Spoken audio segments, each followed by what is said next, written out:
조갑제 TV 시청자 여러분 안녕하십니까? 2022년 1월 13일 오전 6시 16분입니다. 윤석열 후보의 지지율이 떨어지다가 지난 주말부터 반등해가지고 어제부터 발표되고 있는 조사에서는 이재명 후보를 다시 리드하고 있는 것으로 나옵니다. 그리고 안철수 후보의 지지율 상승은 계속되고 있습니다.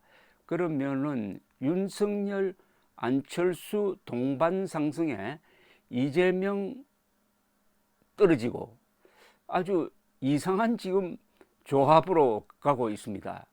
윤석열은 위기 탈출, 이재명은 다시 위기 국면으로 들어간 데다가 어제 제보자의 의문의 죽음, 오늘 부검을 한다고 합니다. 이런 게 겹쳐가지고 이제 다시 시계추가 반대 방향으로 지금 쭉 흘러가고 있습니다. 여론의 시계추가 왔다 갔다 합니다. 이게 오는 3월 9일 어디서 딱 정지하느냐. 아주 흥미진진한 지금 게임이 계속되고 있는데 이제 50여일 뒤로 다가왔습니다. 3월 9일 선거는 여러 번 말씀드리지만은 이 선거는 국민이 후보를 심판하는 선거이기도 하지만 본질적으로는 국민이 국민을 심판하는 선거입니다.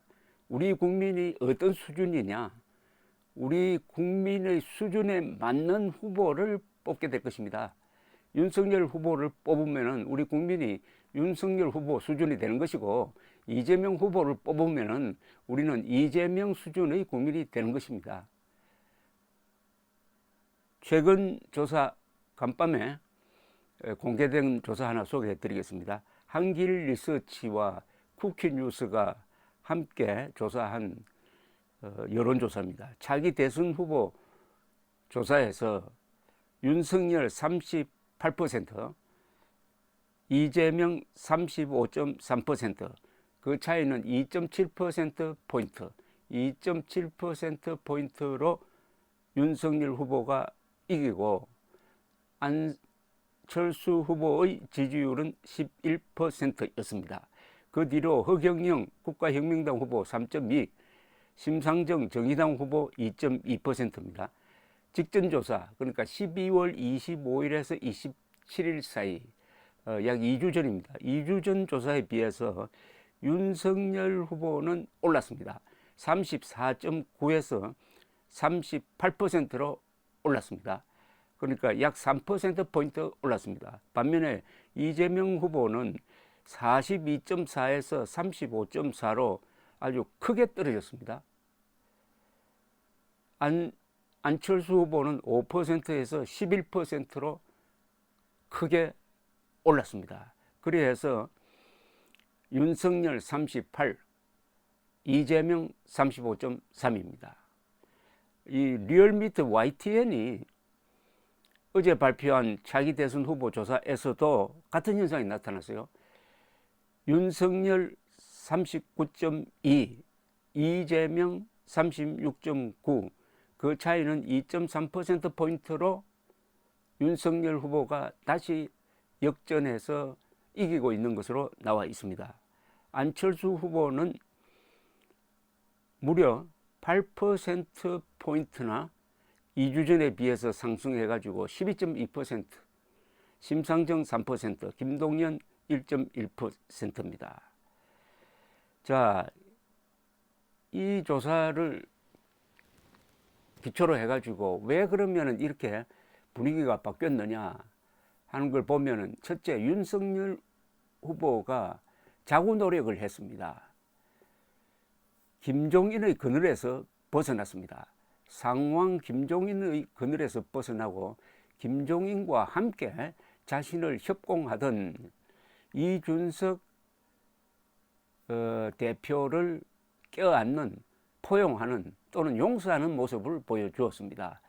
그리고 이준석 대표가 그 아주 재기발랄한 그 기능을 살려가지고 20대 또는 30대를 향해서 아주 기동력 있는 공약들을 내어놓으면서 분위기가 바뀌어가지고 특히 20대에서 윤석열 지지가 크게 올라간 것이 이런 흐름의 변화에 중요한 역할을 했습니다. 또 공약입니다. 이 공약 개발을 지금 이준석 그리고 원희룡 두 사람이 하고 있는 것 같은데 공약 개발을 해서 그걸 프레젠테이션 하는 방식이 아주 훌륭합니다. 그리고 빠릅니다. 무엇보다도. 이 빠르다는 게 이럴 때 중요한 것 같습니다. 금방금방 예컨대 여성가족부 폐지도 그냥 윤석열 후보가 페이스북에 여성가족부 폐지 딱 한마디를 던졌더니 이게 여론시장에서 아주 화끈한 뉴스가 되어가지고 20대를 다시 윤석열 쪽으로 끌어오는데 결정적 역할을 했습니다. 그 다음에 사병들 월급을 200만 원 보장한다.